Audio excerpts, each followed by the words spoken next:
बोले कृष्ण भगवान की जय। बोल लक्ष्मी नारायण भगवान की जय। हम पढ़ रहे हैं श्रीमद् भागवत गीता महात्म्य और आज हम पढ़ेंगे श्रीमद् भागवत गीता के 12वें अध्याय का महात्म्य। पहले 11 अध्याय के महात्म्य हम पढ़ चुके हैं। अगर आपने अभी तक नहीं सुना है तो प्लीज़ आप हमारे चैनल पर विजिट कर सकते हैं और सभी महात्म्य सुन सकते हैं, सभी अध्याय सुन सकते हैं और लिंक डिस्क्रिप्शन में है। तो आज हम पढ़ेंगे 12वें अध्याय का महात्म्य। अगर आपको पसंद आता है तो प्लीज़ इसे लाइक और शेयर ज़रूर करें और इसी तरह की सभी वीडियोस जानने के लिए, ताकि आपको टाइम टू टाइम सभी वीडियोस की अपडेशन मिलती रहे, चैनल को कीजिए सब्सक्राइब और बेल आइकन को ऑल पर सेट कीजिए। तो आइए शुरू करते हैं श्रीमद् भागवत गीता के 12वें अध्याय का महात्म्य। बोलिए विष्णु भगवान की जय। श्री महादेव जी कहते हैं, पार्वती, दक्षिण दिशा में कोलापुर नामक एक नगर है जो सब प्रकार के सुखों का आधार, सिद्ध महात्माओं का निवास स्थान तथा सिद्धि प्राप्ति का क्षेत्र है। वह पराशक्ति भगवती लक्ष्मी का प्रधान पीठ है। संपूर्ण देवता उसका सेवन करते हैं। वह पुराण प्रसिद्ध तीर्थ, भोग एवं मोक्ष प्रदान करने वाला है। वहाँ करोड़ों तीर्थ और शिवलिंग हैं। रुद्र गया भी वहीं है। वह विशाल नगर लोगों में बहुत विख्यात है। एक दिन कोई युवक पुरुष उस नगर में आया। वह कहीं का राजकुमार था। उसके शरीर का रंग गोरा, नेत्र सुंदर, ग्रीवा शंख के समान, कंधे मोटे, छाती चौड़ी तथा भुजाएं बड़ी बड़ी थी।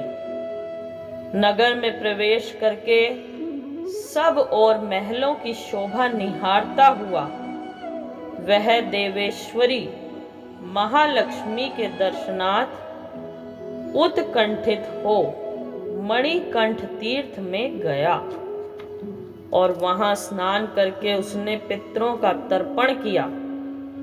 फिर महामाया महालक्ष्मी को प्रणाम करके भक्ति पूर्वक स्तवन करना आरंभ किया। राजकुमार बोला, जिसके हृदय में असीम दया भरी हुई है, जो समस्त कामनाओं को देती तथा अपने कटाक्ष मात्र से सारे जगत की सृष्टि, पालन और संहार करती है, उस जगन माता महालक्ष्मी की जय हो। जिस शक्ति के सहारे उसी के आदेश के अनुसार परमेष्टि ब्रह्मा सृष्टि करते हैं, भगवान अच्युत जगत का पालन करते हैं तथा भगवान रुद्र अखिल विश्व का संहार करते हैं, उस सृष्टि, पालन और संहार की शक्ति से संपन्न भगवती पराशक्ति का मैं भजन करता हूँ। कमले, योगी जन तुम्हारे चरण कमलों का चिंतन करते हैं। कमलालय, तुम अपनी स्वाभाविक सत्ता से ही हमारे समस्त इंद्रिय गोचर विषयों को जानती हो। तुम ही कल्पनाओं के समूह को तथा उसका संकल्प करने वाले मन को उत्पन्न करती हो। इच्छा शक्ति, ज्ञान शक्ति और क्रिया शक्ति, ये सब तुम्हारे ही रूप हैं। तुम परासंवित परम ज्ञान रूपिणी हो। तुम्हारा स्वरूप निष्कल, निर्मल, नित्य, निराकार, निर्जन, अंत रहित, आतंक शून्य, आलंबहीन तथा निरामय है। देवी, तुम्हारी महिमा का वर्णन करने में कौन समर्थ हो सकता है? जो षट चक्रों का भेदन करके अंतःकरण के 12 स्थानों में विहार करती है, अनाहत, ध्वनि, बिंदु, नाद और कला ये जिसके स्वरूप हैं, उस माता महालक्ष्मी को मैं प्रणाम करता हूँ। माता, तुम अपने मुख रूपी पूर्ण चंद्रमा से प्रकट होने वाली अमृत राशि को बहाया करती हो। तुम ही परा, पश्यंती, मध्यमा और वैखरी नामक वाणी हो। मैं तुम्हें नमस्कार करता हूँ। देवी, तुम जगत की रक्षा के लिए अनेक रूप धारण किया करती हो। अंबिके, तुम ही ब्राह्मणी, वैष्णवी तथा माहेश्वरी शक्ति हो।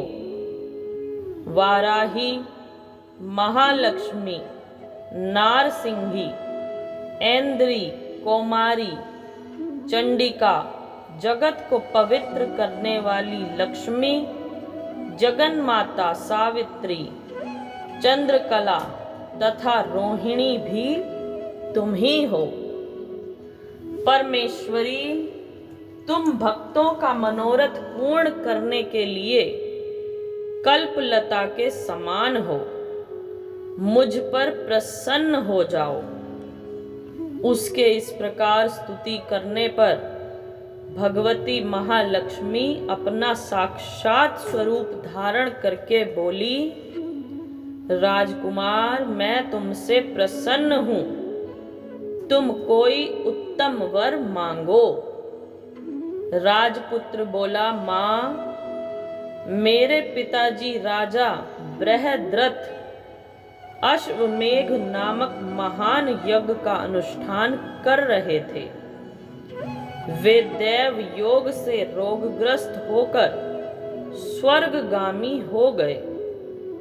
इसी बीच में यूप में बंधे हुए मेरे यज्ञ संबंधी घोड़े को, जो समूची पृथ्वी की परिक्रमा करके लौटा था, किसी ने रात्रि में बंधन काटकर कहीं अन्यत्र पहुंचा दिया। उसकी खोज में मैंने कुछ लोगों को भेजा था, किंतु वे कहीं भी उसका पता ना पाकर जब खाली हाथ लौट आए हैं, तब मैं सब ऋत्विज्ञों से आज्ञा लेकर तुम्हारी शरण में आया हूँ। देवी, यदि तुम मुझ पर प्रसन्न हो तो मेरे यज्ञ का घोड़ा मुझे मिल जाए, जिससे यज्ञ पूर्ण हो सके। तभी मैं अपने पिता महाराज का ऋण उतार सकूंगा। शरणागतों पर दया करने वाली जग जननी लक्ष्मी, जिससे मेरा यज्ञ पूर्ण हो, वह उपाय करो। भगवती लक्ष्मी ने कहा, राजकुमार, मंदिर के दरवाजे पर एक ब्राह्मण रहते हैं, जो लोगों में सिद्ध समाधि के नाम से विख्यात हैं। वे मेरी आज्ञा से तुम्हारा सब काम पूरा कर देंगे। महालक्ष्मी के इस प्रकार कहने पर राजकुमार उस स्थान पर आए जहां सिद्ध समाधि रहते थे। उनके चरणों में प्रणाम करके राजकुमार चुपचाप हाथ जोड़ खड़े हो गए। तब ब्राह्मण ने कहा, तुम्हें माता जी ने यहाँ भेजा है। अच्छा, देखो, अब मैं तुम्हारा सारा अभीष्ट कार्य सिद्ध करता हूँ। यों कहकर मंत्रवेत्ता ब्राह्मण ने सब देवताओं को वहीं खींचा। राजकुमार ने देखा, उस समय सब देवता हाथ जोड़े थर थर कांपते हुए वहां उपस्थित हो गए। तब उन श्रेष्ठ ब्राह्मण ने समस्त देवताओं से कहा, देवगण, इस राजकुमार का अश्व जो यज्ञ के लिए निश्चित हो चुका था, रात में देवराज इंद्र ने चुराकर अन्यत्र पहुंचा दिया है, उसे शीघ्र ले आओ। तब देवताओं ने मुनि के कहने से यज्ञ का घोड़ा लाकर दे दिया। इसके बाद उन्होंने उन्हें जाने की आज्ञा दी। देवताओं का आकर्षण देखकर तथा खोए हुए अश्व को पाकर राजकुमार ने मुनि के चरणों में प्रणाम करके कहा, महर्षि, आपका ये सामर्थ्य आश्चर्यजनक है। आप ही ऐसा कार्य कर सकते हैं, दूसरा कोई नहीं। ब्राह्मण, मेरी प्रार्थना सुनिए। मेरे पिता राजा बृहद्रथ अश्वमेघ यज्ञ का अनुष्ठान आरंभ करके देव योग से मृत्यु को प्राप्त हो गए हैं। अभी तक उनका शरीर तपाए हुए तेल में सुखाकर मैंने रख छोड़ा है। साधु श्रेष्ठ, आप उन्हें पुनः जीवित कर दीजिए। यह सुनकर महामुनि ब्राह्मण ने किंचित मुस्कुराकर कहा, चलो, जहां यज्ञ मंडप में तुम्हारे पिता मौजूद हैं, चलें। तब सिद्ध समाधि ने राजकुमार के साथ वहां जाकर जल अभिमंत्रित किया और उसे उस शव के मस्तक पर रखा। उसके रखते ही राजा सचेत होकर उठ बैठे। फिर उन्होंने ब्राह्मण को देखकर पूछा, धर्म स्वरूप आप कौन हैं? तब राजकुमार ने महाराज से पहले का सारा हाल कह सुनाया। राजा ने अपने को पुनः जीवन दान देने वाले ब्राह्मण को नमस्कार करके पूछा, ब्राह्मण, किस पुण्य से आपको ये अलौकिक शक्ति प्राप्त हुई है? उनके यूं कहने पर ब्राह्मण ने मधुर वाणी में कहा, राजन, मैं प्रतिदिन आलस्य रहित होकर गीता के 12वें अध्याय का जप करता हूँ। उसी से मुझे ये शक्ति मिली है जिससे तुम्हें जीवन प्राप्त हुआ है। यह सुनकर ब्राह्मणों सहित राजा ने उस ब्रह्म ऋषि से गीता के 12वें अध्याय का अध्ययन किया। उसके महात्म्य से उन सब की सद्गति हो गई। दूसरे दूसरे जीव भी उसके पाठ से परम मोक्ष को प्राप्त हो चुके हैं। बोलिए राधा कृष्ण भगवान की जय। बोल लक्ष्मी नारायण भगवान की जय। तो अब हम गीता के उस 12वें अध्याय को पढ़ेंगे, उसका अर्थ पढ़ेंगे जिसके बारे में बात की गई है। ओम श्री परमात्मने नमः। 12वां अध्याय। इस प्रकार भगवान के वचनों को सुनकर अर्जुन बोले, हे मनमोहन, जो अनन्य प्रेमी भक्तजन इस पूर्वोक्त प्रकार से निरंतर आपके भजन ध्यान में लगे हुए आप सगुण रूप परमेश्वर को अति श्रेष्ठ भाव से उपासते हैं और जो अविनाशी सच्चिदानंद घन निराकार को ही उपासते हैं, उन दोनों प्रकार के भक्तों में अति उत्तम योगवेत्ता कौन है? इस प्रकार अर्जुन के पूछने पर श्री कृष्ण भगवान बोले, हे अर्जुन, मेरे में मन को एकाग्र करके निरंतर मेरे भजन ध्यान में लगे हुए जो भक्तजन अतिशय श्रेष्ठ श्रद्धा से युक्त हुए मुझ सगुण रूप परमेश्वर को भजते हैं, वे मेरे को योगियों में भी अति उत्तम योगी मान्य हैं। अर्थात उनको मैं अति श्रेष्ठ मानता हूँ।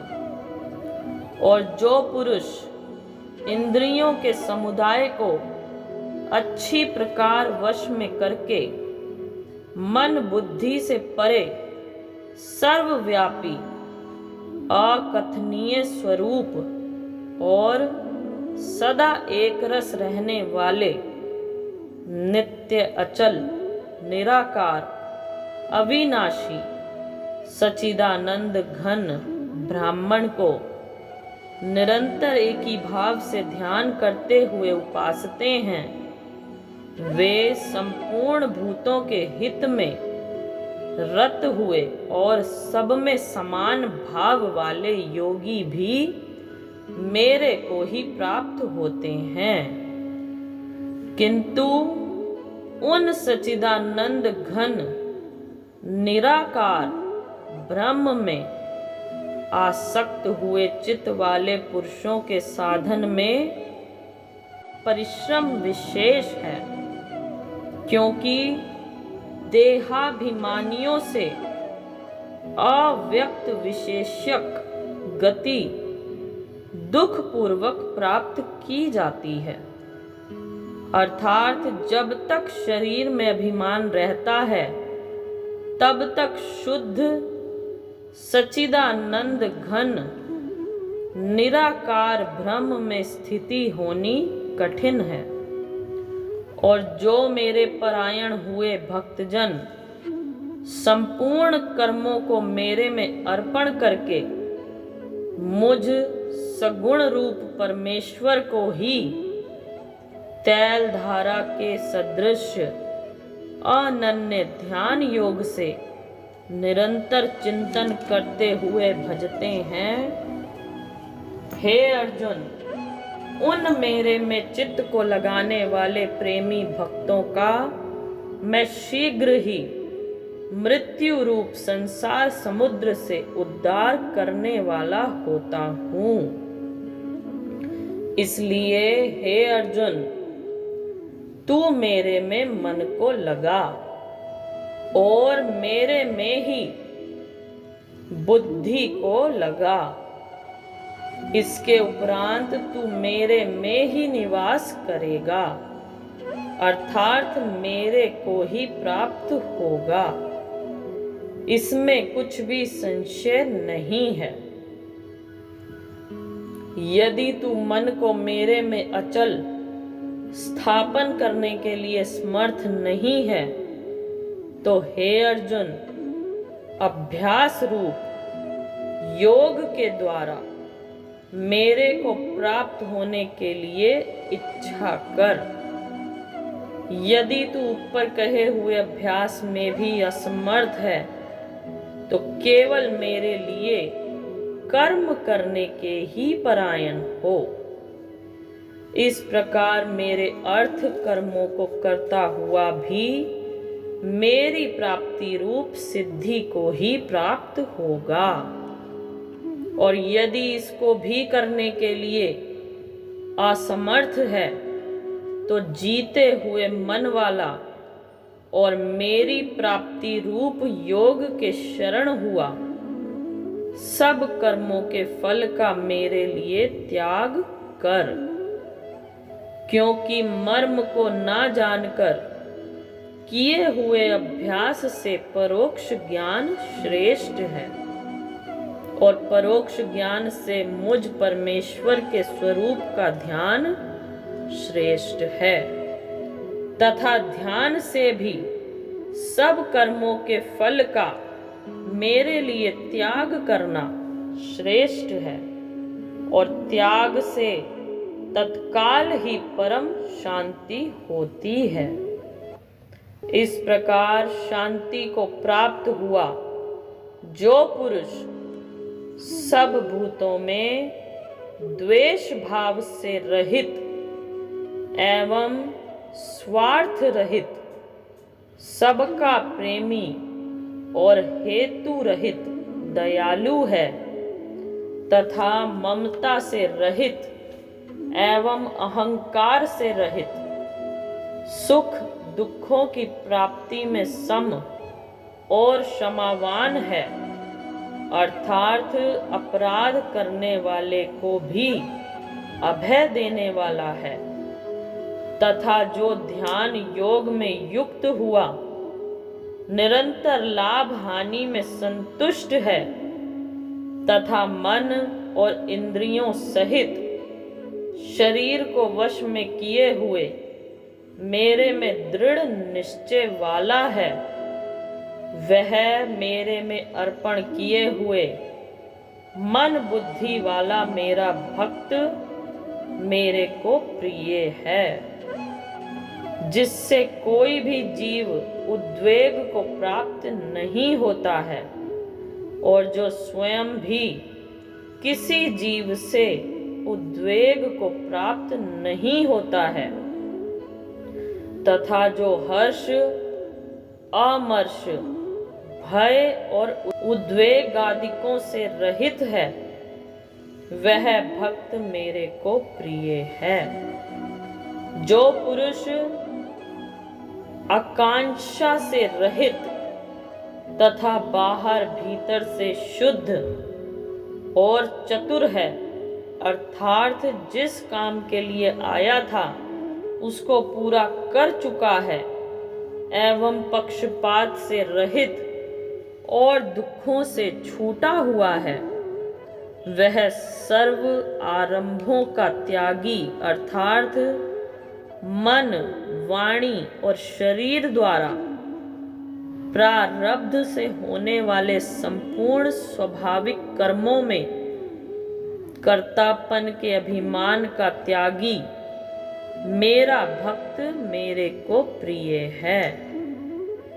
जो ना कभी हर्षित होता है, ना द्वेष करता है, ना शौच करता है, ना कामना करता है, तथा जो शुभ और अशुभ संपूर्ण कर्मों के फल का त्यागी है, वह भक्ति युक्त पुरुष मेरे को प्रिय है।